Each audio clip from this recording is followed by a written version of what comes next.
Oh, goodness gracious. I have never been so glad to be back with somebody in all my life. Happy New Year, people. Happy New Year. Happy delayed New Year. Welcome to Sunday night service with Dani and Dr. Motley. And we have our delayed Happy New Year glasses on and headgear.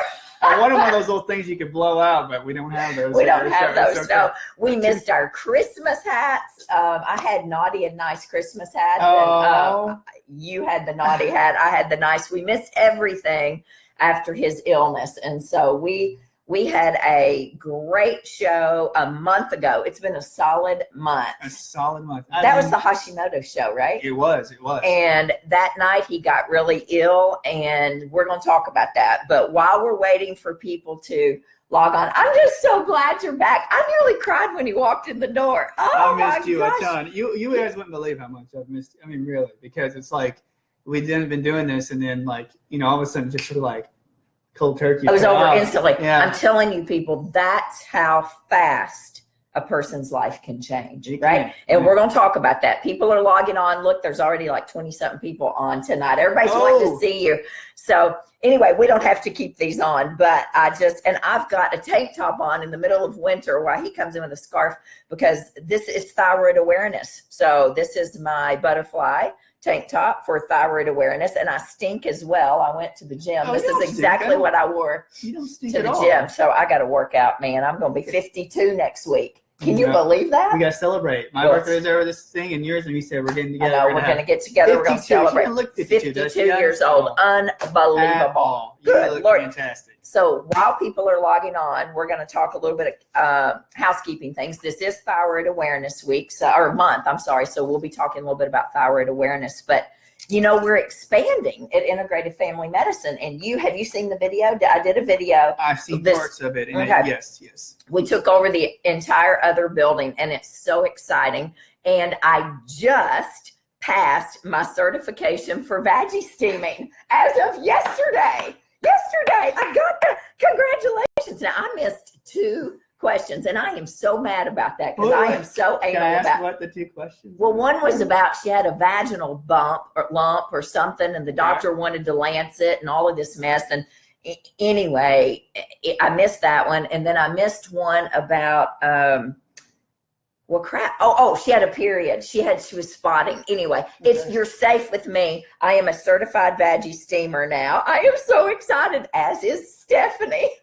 You've missed me. I missed you. Yes, you missed me. Stephanie is certified, and Allie is getting ready to be certified as well. So we are getting our room together. Allie and I spent 5 hours shopping yesterday. I bought 2 couches. I bought, you name it, I bought all kinds of things. We are regrouping, and I am so excited there. And we're expanding the supplement store as well. So what do you all want to see sold in there that we're not selling? So I'm excited about that. Of course, I love to sell, so that's my thing. And so really excited about that. Yeah, we've passed our veggie. Oh, we're going to offer past our veggie steam. I need to finish that. I'm sorry. That's what I need to heal. I need laughter. Laughter's veggie good. steam. Are your stitches out? The staples come out. Yeah. They okay, good. Okay. So, would you ladies be interested in girls' night out veggie steam sessions? I mean, how fun? Shush. How fun would that be? Girls' night. I think it'd be great, and we steam everybody up and have a little wine. I don't know. I mean, how fun would that? Wait. Oh, speaking of. I have wine. He has water. Welcome to Sunday night service. Boom. You just turned wine into water. No, water into wine. Water into wine. Oh, I'm so glad to be back with you. Me too. Oh my goodness. Okay. Tons. What else are we talking about? Oh, I now have a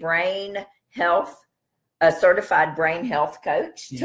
Terry Hadaway has gone through Dr. Daniel Amen's certification, and we now have a brain health coach that we're working with at the office who will walk alongside you guys to help make changes, right? Because it's the mindset that needs to be changed in a lot of these things. I mean, habits are hard to break, but when you can change your mindset and how you think about things, how you think about food, how you think about exercise, how you think about sleep, how you think about anything, so I'm really excited, and we'll be rolling that out. So there's just some really great things. Right. And I know you've got some good stuff. going on, right? We do. Just at the office, we've had the other docs in the office some have shifted to the other side. I'm still on my side, trying to incorporate a bit more supplementation that has to do with more of energy production. And so we're going down that route. So I've been studying more about energy production within the cells. It may sound a little bit boring, but honestly, if you can create energy, you usually can heal out most other problems. So, and speaking of, yes. So, yeah. What else? Anything else? Really, honestly, things have been kind of put on just a little bit of a stall, but still working on some writing, some stuff, and trying to create some supplements and such like that. Yeah, so that's exciting. I just finished filming a micro course on gut brain inflammation. Yeah. So I'm very excited about that. Did that at the office, and Terry and Melinda did that. So they're editing that now. So that's going to be great. That's going to be offered online, which I'm excited. So 2018 is going to be a fabulous year. Now, 2017 ended rough for you. Really rough. I cried like a baby when I saw you in the hospital in the ICU. It was not good. You probably don't even remember the first time I was there, second time maybe, but 2018 is going to be a fantastic year. It will be a good year. In 2017, I really started practicing more self-care, which I find to be a really interesting term. Yes. And a little bit overused, but I'm going to take that even forward more in 2018, especially after what went down with you. Mm-hmm. So share a little bit, share what happened before I get into my big thing on self-care and what it means to me. Well, what happened to you that night? Because people are really, it's been a little bit hush hush on what all went on. And yes. And hopefully when we were a little bit hush hush, it was not to keep people informed per se. It was just that so much was going on. I didn't want to alarm too many people, but I guess having not much information about me did alarm some people. But first of all, I do want to say that when you came by, I may not remember the first time, but I just want to say thanks to everybody who came in and came by. I couldn't see everybody, and everybody that sent me cards and well wishes, and people who donated to a fund raiser that I didn't know that was out there, and I had people come by and pray for me. And I just want to say, truly, I read all your Christmas cards and get well cards, and I really, truly appreciative, and I love you all, and I'm very thankful. And if I haven't got back to you, just know that my heart of hearts, I'm just very thankful, and words can't express really how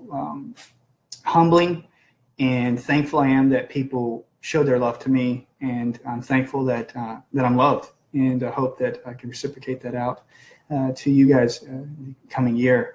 What happened in a nutshell, I hope that won't take too long, but I went through on timeline. We did the Sunday night service, and everything was well. And that night, in the morning around 3 o'clock, I had really bad flank pain right on my side. And I got up, it was around 2:30 or 3, and such bad pain where I couldn't move. I literally got in my bed and something hit me so hard I just could not move. And I sat there for about an hour, and I thought I had probably a kidney stone. And you think it's a kidney stone. Yeah, I thought I had a kidney stone. Got out of bed, tried to crawl to the bathroom. I thought, well, I didn't know what's going on. I thought it's going to calm down. Finally got to where I could stand up. Could hardly stand up. Put an ice pack on. Called my brother or texted my brother. I had my phone. Could hardly even do that. And asked him. I said, hey, I didn't really have ibuprofen at the house. I don't. Usually I'm doing pretty well. Asked him if he could bring me something like that or whatever. And he said, when he found out that happened, he said, you never ask for things like that. So my mom and brother come there, and I called my assistant and said, can you please cancel today? Day was canceled. In a nutshell, 2 days had passed, and all of a sudden, my stomach felt super tight. And it was super tight. It hurt to even move. I could hardly move my waist. I could hardly move anywhere. My mom was like, you may need to go to the hospital. But me, doctors make the worst patients. They do. But it's also, I've sort of thought, if it's kidney stone or something, that sort, it'll pass. And so had some other people come in and check. And so I thought, well, I'm going to wait a bit. But by Wednesday, none of the swelling had gone down. And I was like, you know what? I'm not even going to chance this. I said, you need to take me to the hospital. And went down to St. Thomas at Midtown. They took me in, and I could barely, keep myself up. Well, they lost your blood pressure and they lost your pulse. They did. Okay, so that tells you how sick he was. Yeah, I mean, you almost waited too late. Yes, they told me right when they got me in there and they took the CT scan. They said that this is no laughing matter. Like people pass away and they die from this. And they told you would not live through the night. That's what you texted me on Thursday morning at 5:30. That you made it through the night, even though they told you would not live through the night, that you were septic. They said at first when they told me that something was going on, they couldn't see anything because there was so much fluid and obstruction in there. And I said, well, what do you want to do? And they said, well, we don't really know what's going on. So you hear horror stories about exploratory surgery. And so they said, well, you had it. So I said, well, can you put some antibiotics in me? And they said, well, you could pass away. And I thought, I mean, honestly, I was like, well, I want to see what they find in the morning. If this helps to reduce the swelling, at least they can find out what's going on. By the morning, though, I made it through. But they gave you 7 bags of antibiotics. They did. You didn't know that, but they gave you 7 bags of antibiotics that did nothing. They did nothing. And by the time I got up, my stomach was still hurting so bad I couldn't move. And I met the surgeon, and I said, yeah, let's go for it. So fast forward, that's when they came in, and the doc went in there, and he says, well, I suspect that there could be some form of ulceration or an obstruction or a protrusion in somewhere in the digestive tract. And they said, we don't know where it's at because what's in the CT scan. So the doc said to me when he was a great doc, Dr. Rosen, he said right when he opened up my abdomen, he said there it was on my stomach. There was a 5-centimeter hole in the stomach. Yep. And so right there, so everything that I was eating and all the bile that had come into the stomach was dumping into my peritoneum, or your abdominal cavity, outside the colon, outside of the stomach, the area that's basically like the empty space here.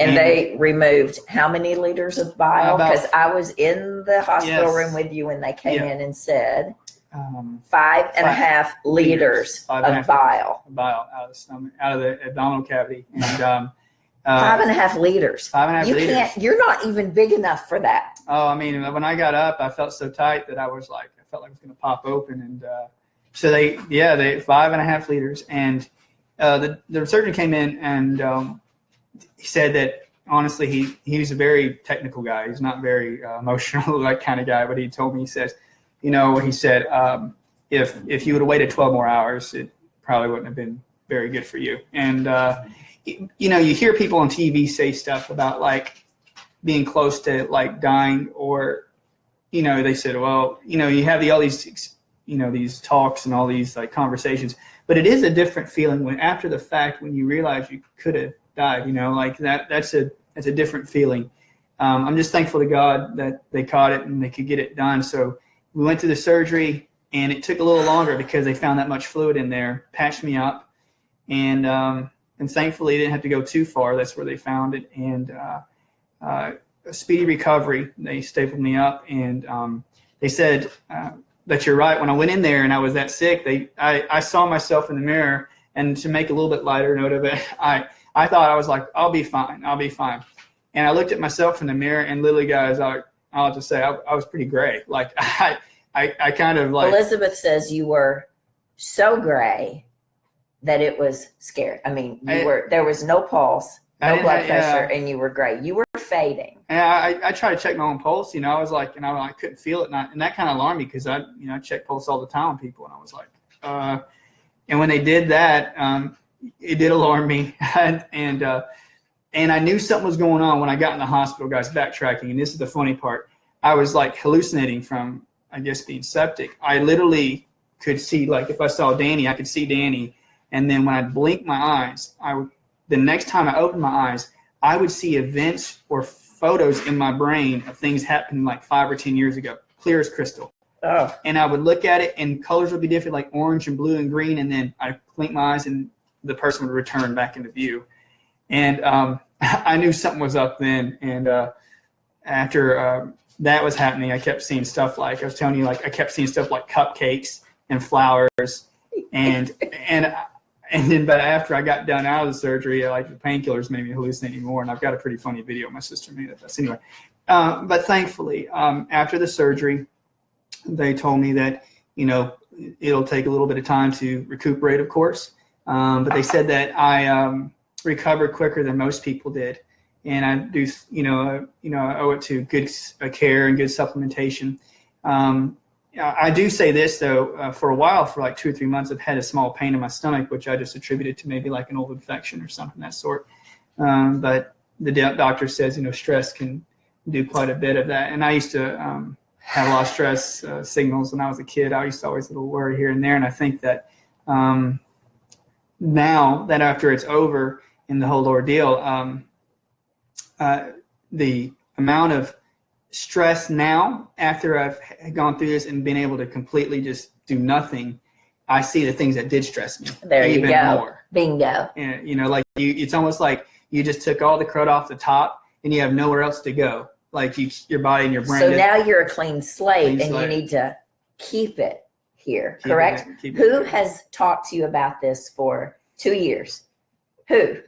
I don't know. Listen to your elders about boundaries and stress. But listen, so 5:30 in the morning, I get a text message, and then we're going to get into this whole this whole thing. So I'm not going to go over the whole thing. Yes, 5:28, actually. I was sitting right here on this couch. Hope you're doing well, lady. I'm in the ER. Here's a quick rundown. Okay, so he talks about what he just said. He says to me, they did a CT of the abdomen, and they found floating gas, which they said was outside the colon, not inside. They said I could die, and I hope that I make it to the morning. And they hope I make it to the morning. They gave me antibiotics, and I feel better now, but I haven't pooped in 4 days. I know there's septic areas, but they want to do exploratory surgery. Even though they haven't found an abscess. He's on pain meds. None of this really makes sense. They can't pinpoint it. Any advice, recommends, consider recommendations, ? They said I could die, of course, by morning, but I haven't pooped yet. Again, second time, poop. I would rather find someone who's digo sticks to pinpoint problem instead of pulling intestines out and try to find it. Getting advice from as many as possible. So I immediately was like, this guy's drugged. And I said, my exact response, oh my Lord, are you at Williamson County? I wouldn't mess with this, Chris. Sepsis is nothing to play around with. Let them do the exploratory surgery, for God's sake. And then he told me where he was. And I said, well, good choice. I'm sorry. Sepsis can kill you in a matter of hours, Chris. I would have surgery now. And so I was about to have a heart attack. So that being said, fast forward, he survived. He made it. Mwah, and I am so grateful that he's here. But so that's how sick a person can get quickly. The infection will kill you quickly, but the stress yes, and the lack of boundaries and the never saying no, and the healthcare provider mentality, and all of these things that I've talked to you about for years, that's been going on for years. Yes. The sickness happened, boom. I mean, sepsis goes in a matter of hours, right? Yeah. But the symptoms, the years leading up to it were what created this. Yeah. And I'm correct. Yeah. Yeah, know I am. You don't want to admit it, but I am. And so self-care, right? Self-care. And you're right about the years that add up. I think it is the health practitioner's mentality. Yeah, and as healthcare providers, we do what, we're healthcare providers, right? We're doctors, we're nurses, we're PAs, we're whatever. We're in the healthcare field, we're acupuncturists. And we have a hard time setting boundaries. Self-care is something that I have really never even heard of until the recent years. I mean, I grew up in a generation to where, we didn't talk about self-care. And, self-care, when I was researching this, what is self-care? Right? Okay. So it's a $10 billion industry. $10 billion. Wow. Really? $10 billion. So even though the concept of self-care is biblical, now whether or not you believe in the Bible or not, I believe in the Bible, and I believe in what the Bible says. The whole concept of self-care is all in the Bible on rest and relaxation, right? Yeah. Okay. So the millennials, though, have really brought self-care to the forefront. Yeah. They really have. And so So we have to start thinking, is this self-care? So are we practicing self-care? What is self-care versus self-absorption? Yes. Right? It's completely so I think there's a line here on what it is. So when we think about self-care now, and you're reading about self-care, you're reading about, spa days and pedicures and going for a walk and $10 lattes and right. I mean, laughing with your friends and things like that. And those are all very important, right? Those are important. Yes. But is that really self-care? This is where I've been struggling with, what is self-care and what is self-absorption? Mm-hmm. Self-care for me is maybe totally different than it is for someone else. But I know, I'm a single mom and have been for 15 years. I have raised my kids alone. I mean, alone, like in my house. I mean, it's taken a village to raise my kids. But I was on food stamps for 5 years. I was on food stamps going through Vanderbilt. I was, self-care was like the bottom of my list. I was just trying to survive. Yes. Right. Yes. And so when you're just trying to survive, how do you build a world that embodies the whole idea of self-care? Yeah, I think it's tough because you said like you being a single mother with 2 kids, and you have somebody that's like me that's single and on their own and doing things. They don't have kids or pets, and you have somebody else that has a whole family. Self-care can mean different things to different people. Whether it's like you just said, it's a walk by yourself for 30 minutes in a day, or it's if somebody going rock climbing or something of that sort, or playing music or listening to music. But you're right. I think you have to start to pinpoint those things that create some form of self-care, like you say, like going to a spa or something, that sort of.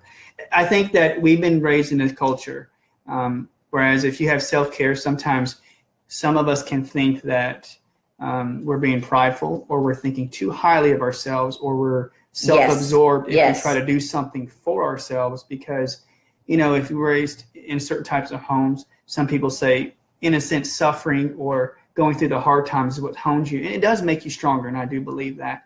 But also, too, some people want to stay in that state thing, like this is just making me a better person, building more character. And then we start to do self-care. Sometimes people neglect that, saying I'm thinking too highly of myself. When at all, it's not thinking too highly of yourself. It's literally trying to keep yourself healthy and trying to love yourself in that aspect. I was raised in a home where, and it was no fault of my parents or anything of that sort, but thinking too much on yourself was not, even in your religion and things of that sort, is looked down upon sometimes. And what we're talking about now makes complete sense. It's not self-absorption. There is a difference. I get that. There is a difference. And then we'll go over that now. Right. So I was reading here that somebody quoted, self-care existed. Well, actually, I said this. Self-care existed long before millennials did. And so this book from 1988, Audre Lorde, and I may be pronouncing it wrong. She's an activist. She's a civil rights activist, and she's an activist, a feminist activist, wrote that caring for myself is not an act of self-indulgence. It is self-preservation. And that is an act of political warfare, which I don't even know what all that means. But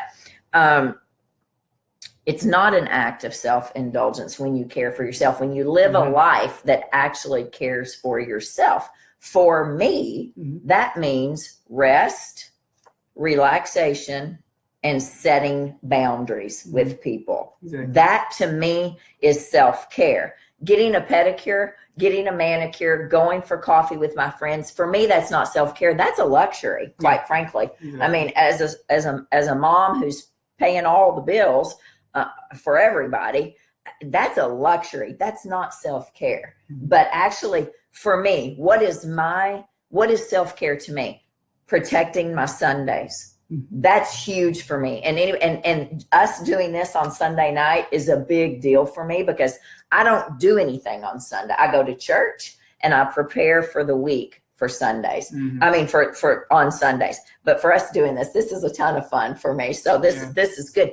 But setting my boundaries now at work, which has been difficult for me the last 8 years, right? Setting boundaries when with patients, with employees, and with friends is a huge self-care act for me. Cutting out the soul suckers.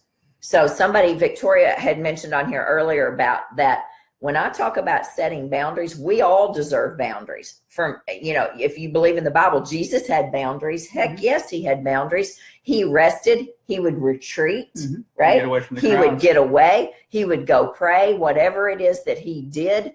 Jesus had boundaries.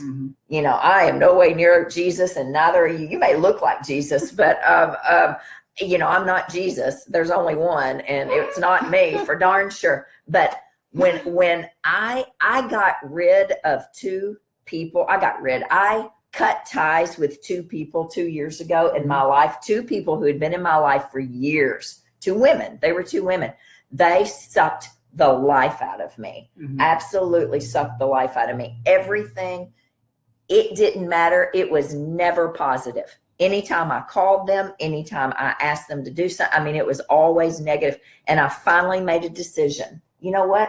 They're draining me, and I'm not going to go down that road. I'm not going to be a victim and complain about them anymore. I'm cutting ties. So and you're I saying, did. And that was self-care. I can't tell you how much more time I have to focus on work and other things when those two people are now out of my life. And I don't know why we have such a hard time with that, quite frankly. I think that the heart, I think we all have such caring hearts, and we want to give so much to people that, again, when you're used to giving somebody part of you and they feel comforted by you.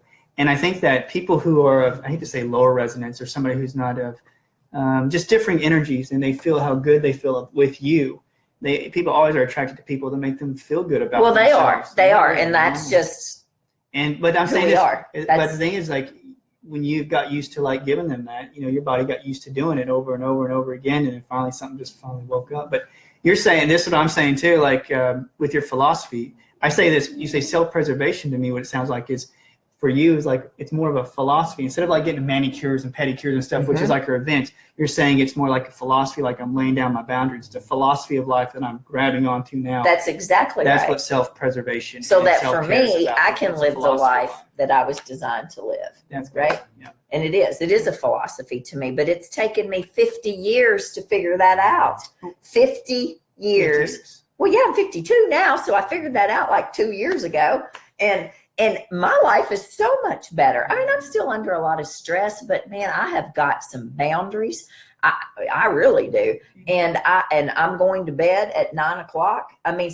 So self-care for me is eating well, sleeping well, moving well, pooping well, decreasing stress, and having community. That is my self-care. Yes.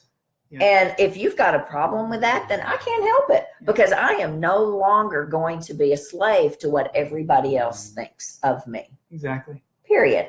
I can't be the best version of Dani Williamson if I'm really worried about what everybody else is thinking. Yeah. You may imagine, when you just said that, how much energy we spend in a day. And I've realized this going through this, of how much we worry about what other people think about us. Completely. I was very taken aback of how much I thought I was letting people down when I wasn't there or wasn't working or doing. It literally works on your brain, completely. Yes, it does. And that's when you're saying those two people that came to you. What I'm asking you, when that came in, you said, they're always down, they're always negative. I know you said you drew the line, but what? Was there a spark? Was there a conversation or something in your head you finally was this has got to stop. This is crazy. Yeah. Well, it all stemmed from my daughter Ella and I had a really hard time 2 years ago, whereas I moved her to Kentucky. Suddenly, we had a big argument. We had a big fight. It was not pretty. It was bad, actually. And she turned 18. She flexed her muscles. And Mama Hen flew right on top of that, literally. We had a fight, and so it was not good. I cut ties with those two people when they both chose to call me and judge me over what happened. Yeah. And I thought, absolutely not. You don't live in my world. You don't live the life that we've lived. You have. Yes, there was one incident. That's what the straw that broke the camel's back. Gotcha. And so I had enough stress in my life already. My daughter I had moved her to Kentucky, and and then they had the audacity to judge me over what had happened. Both of them. Well, one has had some issues with her teenage daughter. The other one is raising a daughter up right now. So it should be interesting to see what happens. But I will have already gone through my drama, and we've come full circle, Ella and I. But yes, there was something that spurred that. But honestly, quite frankly, I should have taken those actions years before, but it took that to finally push you over that edge. Absolutely. Gotcha. And so, I was reading here, Marcy says, without self-care, you cannot care for others. You need to refill your tank, so to speak, to be able to offer anything at all with others. When my baby slept, I had to rest, or I couldn't care for them. Amen to that. That's the perfect form of self-care right there, Marcy. I have God-given responsibilities and I need to attend to and function. That's right. And so I just believe that, living a life, if we live the life that we're supposed to, if we can rest and relax and recharge, those three things, that is self-care. And if we live that life that we're designed to live, then we don't have to practice all of this other stuff. Then we can go out and have time with our friends. We don't have to look at that as self-care. Exactly. I just find that we're so entitled. I don't know how to say this without getting myself in trouble here. We're so entitled that we deserve that. Yeah, we deserve stuff. I work hard. I deserve to buy coffee. If I want to go buy an $8 coffee somewhere, I can do it. Mm-hmm. And I deserve that. But why not just live the life that we're supposed to live anyway, that creates a life where we don't have to feel like that's self-care. Why not practice that every day? Exactly. Practice self-care every single day. Exactly. I think that one thing that that's really hit my head, and I think that we've all probably read books about and seen documentaries on and listened to talks, is simplicity. That's really the biggest thing that's really hit me is simplicity. Yes. Because, the thing that we all have a problem with in this day and age, especially in Franklin and Nashville, Tennessee, is that we've got so many things pulling at us all the time. And like you said, especially with people that are negative or have negative thoughts, or just that they don't gel with us. Maybe they just don't necessarily gel. We both come from different viewpoints. For me, it's like an energetic aspect. I'm just thinking, how much energy do you individually yourself have to give to everybody? We only have so much. And you reached a breaking point. Yes, and a month ago. And it's funny how personalities differ, but like when you absorb that energy, or like when those people were negative towards you, you finally had an event that like they were trying to judge you, and you finally went no. Whereas in my personality, which is different because we're both December, January babies, but for me it was like I would stuff it to the point to where your body says, now I'm just, I'm going to break down. So now you have to take it. I'm not stuffing anything anymore. See? I stuffed a lot. I was raised in a family that stuffed everything under the carpet, under the rug, behind the couch, behind the pillows. Everything got stuffed. I'm not stuffing anything anymore. I spent a lot of years in therapy trying to unstuff everything that happened to me in my childhood, which we could have a whole night on. Exactly. That. Oh, we could have completely. I mean, as much. It's funny. Like I just said, Marnie, you're right. It's like, especially if your energy is completely depleted after a day or something, like we still have this concept in America, like that we want to keep giving after all our gas is empty. Like, yes. We make fun of, we say it, but we all practice that, don't we, every day? Yeah. Well, I put a little thing here from the Bible that says, in 6 days, the Lord made heaven and earth. And on the seventh day, he rested and was refreshed. Mm-hmm. Hello. I mean, again, for me, if it's good enough for God, it's good enough for me, right? Exactly. I mean, who am I to say that I can't rest? Yep. What is that? Why did God create the dark? Why are we so busy? Right? Why did he create the dark? Amen. Right? Your body heals when you sleep. And again, anybody who's my patient knows we talk about the healing powers of sleep and going to bed and getting your rest. But if he rested on the seventh day, why the heck can't I? Exactly. Right? And so I wrote this here. So why can't I said, true self-care. By the way, I wrote a blog and it comes out tomorrow and it's on self-care. So it'll be on the website on DaniWilliamson.com. But I said, true self-care is not Epsom salt baths with organic soy candles or $8 cups of coffee or spa days with my friend. Although these are all nice treats that bring me pleasure and do help me unwind, true self-care is consciously creating a life that doesn't need escaping from. Mm-hmm. Exactly. Is that not true? That's pretty true. good. I wrote that today, that is very actually. Good. I mean, that's good. I mean, and we all fail at this. I get myself wound up in being busy and needing to escape. But what's wrong with creating a life that we don't need to escape from? Like, why do we all create these lives that we're miserable with? If you have to get up in the morning and the first thing you think is, oh no, Yeah. then you need to create, like we just said, like simplicity, boundaries, and a healthy respect for the creator and for yourself, really. Like, to get up in the morning to enjoy life. That's where you need to be, right? I just believe that finding your balance, right? Emotionally, spiritually, mentally, physically, sexually is so important. And when you find your balance, then you create a life, right? Yeah. That you don't need to escape from, Mm-hmm. and that you don't need to constantly be busy from, and, work on yourself. Yeah. Man, that's true self-care. Working on yourself, fixing your issues. We're never going to be perfect, but, work on yourself.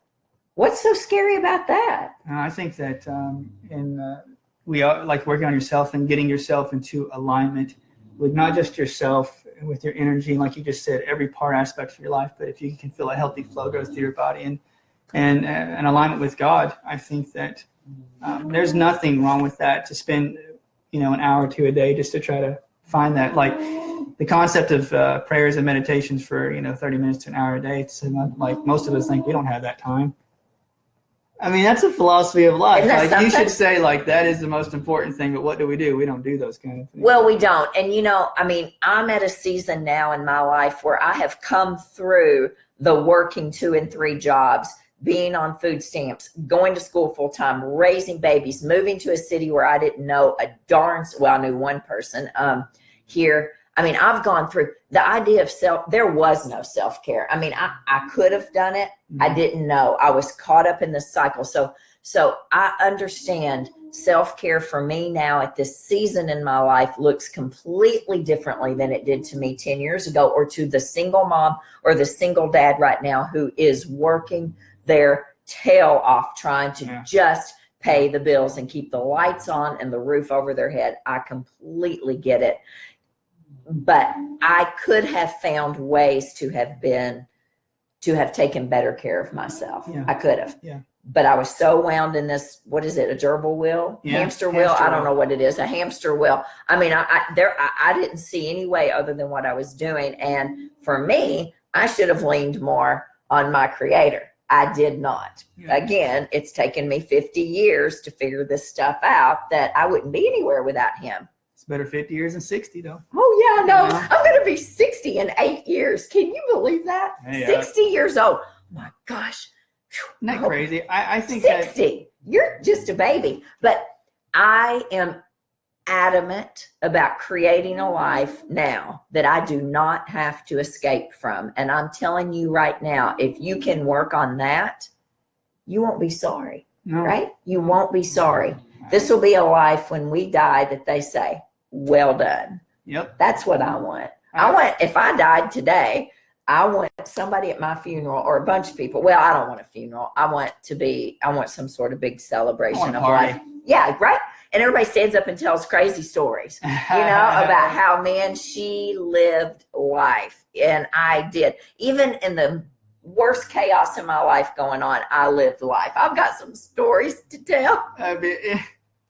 But I didn't practice self-care. It was never taught to me. I just never knew anything about it. But as I was reading today, as I was reading the millennials' take on self-care and the Bible's take on self-care, whoa. Yeah. Completely polar opposite, Yeah, right? I can see that. So if you can merge the both of those, we got it. Totally. Right? I've always heard that. I've had one of my friends, she's a really great counselor. She'd always tell me that, like we were talking about boundaries, if self-care, if that's one of the main basic philosophy we learned from the night is the boundaries, that we all have our fences. I walk up to Dani's fence. She's on the other side. I'm here. And there's a point where we willingly want to give to each other and willingly want to help and such. But there's points when you have to realize that boundary emotionally and physically and spiritually where somebody may have their issue, but we do have to say, that really is your stuff. And this is my stuff. That's right. Like I have to deal with this just as much as you have to deal with that. And for me to try to keep taking a load on from you is like, you just basically are breaking down the wall and taking away that boundary. But like what you're saying, you cannot take on, and right now, right here, speaking as your friend, okay, and your colleague, and your elder. Stop it. I love being the old person. I love it. Oh my gosh, I love it. I wouldn't go back for anything. You need to practice what you're preaching today. Yes, you're right. Do you hear me? Yes. I mean, you really do. Look at you smile. I'm serious, because you're no good to anyone else, right? If you're not whole and healthy and at peace, right? Yep. And you're going to go back to work next week, right? Yeah, not this week, but the week after. Okay. And so if in fact you don't feel well on day 1 or day 2, there's nothing wrong with saying, I'm canceling this week. Yeah. Now, granted, if we don't work, we don't get paid. So I can't, right? Yeah, I mean, because we're direct pay practice. So we are the sole providers, right? Yeah. But you have to take care of yourself, and you have to promise me that. You go back and you don't feel like you can do this, then don't do it. Yeah, right. And I would take your advice. I do. I think that one thing that you've showed me, and a lot of my friends have talked to me over this last week, and it's pulled through. It's as healthcare practitioners, and there's tons of you guys out there that are healthcare practitioners, and you know the drill, how much it's hard to say no. Like if one person said they're a workaholic and they have issues saying no. I think the hardest thing for us in some fashion of saying no is that we think that we're doing somebody else a disservice when we say no. And in that sense, we think if we say no, we're not being kind. But you know what? It's not always good to be kind. And if you learn a lot of the spiritual teachers, if you read the Bible, a lot of examples in there saying being kind was not always the best thing for that person. And for us to say no does not mean that that person is going to experience pain or that we did them disservice. We don't know what's down the road. When we say no now, we don't know how that will affect that person down the road in the future. It may be the best thing for them when we say no, or we set our own boundary up as a healthcare practitioner. If we say no to someone and they're offended by that, that's on them. Yes. Whether it's a provider, whether it's a friend, whether it's a family member, whether it's a child, what have you, that's on them. That's not on us. And I think as human beings, we tend to, and as healthcare providers for sure, we take all of that so personally, so we don't say no. Lisa Turkers, who wrote The Best Yes, which actually I have at the office, it's on my favorite reading list for patients. That book is phenomenal, and it's not about saying no. It's about what's the best yes. Oh, that's a good so point. You think about, that's a good point. It's not always about saying no. So if you're going to say yes to something, is it good for your family? Is it good for you? Yeah. Is it good for your job? And so if it's not, then it's not the best yes. There's nothing wrong with it. I talk to women every day in that office about if you're not the third grade room mother, well then who the heck cares? Who cares? They're still going to go to 4th grade, for crying out loud, whether or not there's a room mother or not. Or, why do you keep signing up for all this stuff? Why do you keep doing this? And then they come see me. They come see you. They're strung out. They're stressed out. They are just at their wits' end, and they're sitting there crying because they're so dang busy. Yeah. There's no time for your God, your spouse, and your children. And to me, I screwed all that up years ago, but that's how it's supposed to be if you go biblically, right? Yeah. Your God, your spouse, your children. Well, you can't do that if you're so busy being productive. Exactly. And I think that it shows how much we want to, and I don't mean just for healthcare practitioners, I'm saying for everybody. Oh, like all our things we're talking about yeah. for everybody, patients, healthcare, everybody included. I think it shows the amount of control, in a sense, we do want to have over our lives. Well, like we sure. want to have control over, and it shows us We have no, you just proved that a month ago. Mm-hmm. You have no control over it. Yeah, you have no control over it. And what's the funny, crazy thing is the more you control, my mom, as they say, an old Korean adage, was always say this is, the more you push, the more it pushes back. They say the more you try to control or push something in, it just pushes right back and forces, it just is equal force back, and so you move nowhere. You just stand still. It's like that English bulldog snoring over there, right there, Harlan. The more you push, the more he's just, snoring. I mean, yeah, it's the same with my children. Yep. And I think that simplicity, and I think that we just are in a day and age where I think that even in my life, like you said, like trying to do so many things at once, I think that I think this, the most efficient, if you read all of the great business books and the great philosophy books, they say that most people get the most amount of work done or get the most efficiency out of what they do when they take one thing and they do it really well. Yeah. And well, they say you can't multitask, but that's a myth. Yeah, they say it's not the best thing to do. Yeah. And so I think that boundaries and simplicity are some New Year resolutions in my life. So Good. I hope that that's the case. But I want that for everybody. I think we all need to be simple, honestly. Agreed. And so I had somebody on here, Laura said, we live in a world that applauds being busy and productivity. Yeah. Right? We wear it as a badge of honor. And yes, we do. Yeah. Absolutely. And Lisa said, saying no is hard. Yes, it is. Yeah. It sure is. But it's the best thing I've ever done is to say no. Mm-hmm. And stop being so busy. Now I'm busy. I've got a lot on my plate, but I'm not adding anything on that I can't handle. I think that's a great philosophy, guys. Like what she said, like if you say no, it's like, what are you saying yes to, or what are you helping someone else say yes to? Yeah. Right. I think it's just a different viewpoint. And I think that having each one of us having a different vantage point of like, if we say no to something, like that is a great philosophy to take in, or a great thing to think about. Like, what are we saying yes to? Like, how can we look at this at a different angle? Does it benefit them or benefit us from that? And man, that is a really good viewpoint now. I'm so smart. I'm telling you. Man. So listen, so my challenge to you is everybody that's watching, and there's a ton, everybody's wanting to see you. They wanted to make sure you are okay. So I know he's good. I just love him. Oh my gosh. Look at everybody there. So my challenge is, what are you going to do? What are you going to do? What boundaries? Well, boundaries may not be a problem for you. That may not be a self-care issue for you. You may have all the boundaries under the sun. But what are you going to do to take care of yourself in 2018? What does that involve? Is it rest, recharge, setting boundaries? Is it saying no? Is it quitting your job? Right? Mm-hmm. If you're not happy in your job, then find something new. I know all about that. I mean, I know what it's like to turn around and step out of the boat and say, okay, I'm either going to sink or swim. You can do that. What's the worst that happens? Yes. Right? So what is it that you're going to do in 2018? What are you going to do to take care of yourself? What are you going to do to live your best life, as my friend Michael Hyatt has just written about, and his book is like shooting up the New York Times bestseller list right now, your best life ever. What are you going to do? What are your beliefs about self-care? Post them here.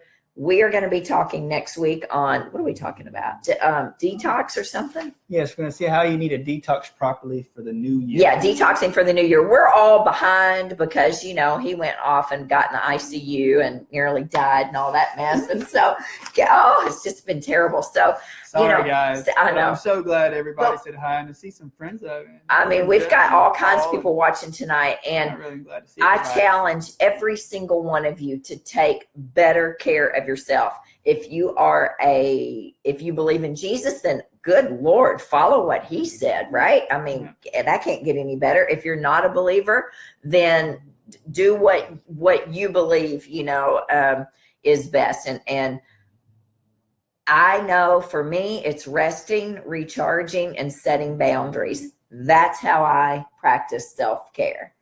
And then my word for 2018 was inspire. I don't know why. I was standing in church last week. Did you read that blog I wrote? Yeah. It was Are you sure you did? I wrote some Did of you really? it. I did inspire. Yeah, I wrote some of it.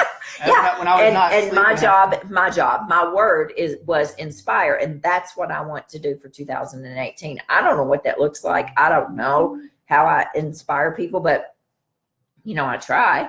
And that's my word. And I'm going to set my boundaries, and I'm going to take care of myself, because there's only me. And I mean, there's only one me. Yep. There's only me. There's way more than me. Yeah, that's right. Right. Well, Yeah. look, I'm a single mom. I don't have, my kids are off doing their thing. Nobody's taking care of me. I could die. Something bad could happen over here and nobody would ever know about me. Right. So I got to take care of myself. I got to take care of myself. And I challenge you to take care of yourself in 2018. Make this your best year ever. It's not selfish. It's not arrogant. No, it's not prideful. It's not prideful. It's actually a humbling experience to realize that you're not in control, and you can't control what's going to happen in your life. And you realize that if you can't, take it from me, if I can't control what happened to me in one day, and I thought that I had everything under control, it just teaches you, it humbles you to say, if you'd done a little more different little steps, if you'd done this and that, you probably could have avoided all this. Yeah, but you can't go down that road. There's no me beating you up. Now, the old me would have been, I have been so good. Have I not? Yeah. I have not said at all what I have thought about how you got in this position. But, it does no good to beat people up. And words turn into swords, don't they? Yeah, they do. You know what got you where you were, right? Mm-hmm. And you know how to keep yourself out of that in the future. And that is the challenge. That's the hard thing. The thing I learned from you tonight, I think that the people that wrote in, I think that what you said, philosophy is, setting boundaries, being able to say no, and how to look at things. What are the yeses you did just say yes to by saying no? Right. Getting rid of, you said, energy vampires, people who do drain you, and recognizing that. And a good quote from my buddy Paul, he just wrote down, he said that my friend Jamie George, he says, you teach people how to treat you. You bet. Amen. Who said that? Jamie, my buddy. Jamie, you do treat people teach people how to treat you. And you do, in some fashion, train people. Over the years, you try to control the situation, try to be everything to everybody, and they're going to start responding to you as though, that you can take care of everything. But it's never too late to turn things around. That's the beauty of this life. It's never too late. Don't ever think it's too late to turn your health around, to turn your marriage around, to turn your job around, your friendships, your deal with your children, your craziness. It's never too late. It's never too late. Right? No. As long as you're breathing, it's never too late. No, it's never too late. Like you said, inspire. I think it's never too late. I think when you try to juggle too many things, that's where we get confused and thinking it could be overwhelming, where we can't change. But if you stay simple and keep it simple. When I went to Haiti 10 years ago for that earthquake, I was gone for 21 days in an army tent, sleeping in Port-au-Prince. It was absolutely horrific conditions. I came home a changed woman. And I said to my preacher at that time, I was having a really hard time. Poor Ella. Ella said, Mama, I'm starving. And I swung around like a mad woman, and I said, are you crazy? I've seen starving. You've never starved in your life. You've never missed a meal in your life. I mean, I was a nutcase. I was so stressed out. And when I came home, I simplified everything. I said, if it's not extremely beautiful or extremely useful, it's gone out of my life. I mean, and my home is like that. Yeah. I don't have a lot. There's not a lot here. It's just simple. Exactly. I'm going to keep it simple. I'm not going to complicate it. And I think that's a big thing about, like you just said, it's spiritual feng shui, because how you decorate your house reflects your personality. And I believe the more simple you are, the more focused you are on beauty. That means that your energy is focused on one thing. I think that's how you would approach people in your life. You see the beauty in people, and so you're not dispersing all this energy to different small little things that just rob you. You're actually focusing. And I think that gives you love in return. You're like, I love this. It loves me back. That's right. And you know what? I just sort of thought about that while we're talking, so maybe I should follow that. But return to simplicity. Return to simplicity. Yeah. Take care of yourself. Project love. And so many people have projected love for you the last month. It has been an outpouring of love. People were so worried about you. You have given and you have given and you have given for way longer than I've practiced. How long have you practiced? About 12, almost come up 13 years now. Yeah. And it damn near killed you. So it did. Yeah, it's the way you did it. And, you know, your love for what you do and your love for your patients and your openness, you know, did not help your situation, right? And so the people who've poured out love for you has been unbelievable the past month, and they will support you no matter what decisions you make, whether you streamline your hours, whether you start setting boundaries with patients, whether you start setting boundaries with your friends. Everyone will support you because we almost lost you. And that I know I don't cry very often. That would have been devastating to the world. The world. You have so much more to give. And thank you for your kind words. Well, I mean it, and I'm not very kind very often. I'm very true. And so if I say it, I mean it, and I mean it. And for you to have been on death's door and to have a second chance, Chris Motley, don't screw it up, right? Yeah. Not everybody gets a second chance. I think thank you. I really do appreciate, you know, how much I appreciate you. And sometimes we really do ask that question after these things happen. When the doctor tells you how close you came to passing away or something bad happened, and you do sort of ask yourself that question: why did I go? Why did I pass? Why did I, survive? I will say this though, just to maybe I'm backtracking, but when you say those kind words about like how much people outpoured, I just want you all to know that I can't express how much I'm grateful. I didn't realize, how much effect or how much I've, I didn't realize how many people cared about me in that way. And I'm not saying that, I don't know if I'm saying the right things, but I'm just saying I'm so thankful and grateful. I had so many people step up. I had so many friends that came in and offered me to do anything for me and go grocery shopping and things of that sort. And you guys who are watching, my close friends and my friends, my patients, my colleagues, I do love you all. And it truly is humbling.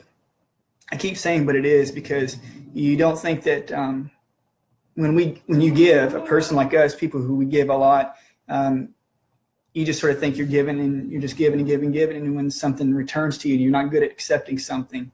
It just teaches you. And but I just want to say thank you. And I really do mean it, and can't express enough. Hopefully if I see you in person, I'll give you a big hug. But hopefully I'll learn from what happened, and I plan on learning. But thank you, Dani, for giving me the opportunity to come and tell tonight and tell everybody. So, well, I'm glad we're back. Next back. week it's on detox, and this week start figuring out how you're going to take care of yourself. That's my challenge to you. Yes. What are you going to do to take care of you? You, not your family, not your kids, not your coworkers, not your mom, your dad, what have you. What are you going to do to live your best life? Whatever it is, setting boundaries, sleeping more, resting more, saying no, saying yes, what have you. You figure it out. You do it. Let us know on here what you've done and what you plan on doing. I'm glad you're back. I love you. Oh, I love you. I love this man. Oh, I love her. I'm just so glad I'm you're so here. glad we're back together. I'll tell you what, it's like, I haven't seen him in a couple of weeks because he's been out with his mom, and Mom, so I haven't been able to see him. But I'm glad he's back. Thank you guys. I know we ran over, but self-care is not selfish. Live your life so that you don't have to live your life so that you're not having to escape from it. Yeah. I think that's the bottom line, right? Exactly right. I think that the more self-care that you actually do it's an honest journey. It's a journey that helps you to reflect God's love, because that way you can always help other people even more, and do it with not take from your vital energy, but a reservoir that's filled up, because you feel so joy. When you have lots of joy in your life and it's filled up from being able to do this, from taking care of yourself, you can take from that over excessive joy and give out. And that way it's not like a drudgery. That's right.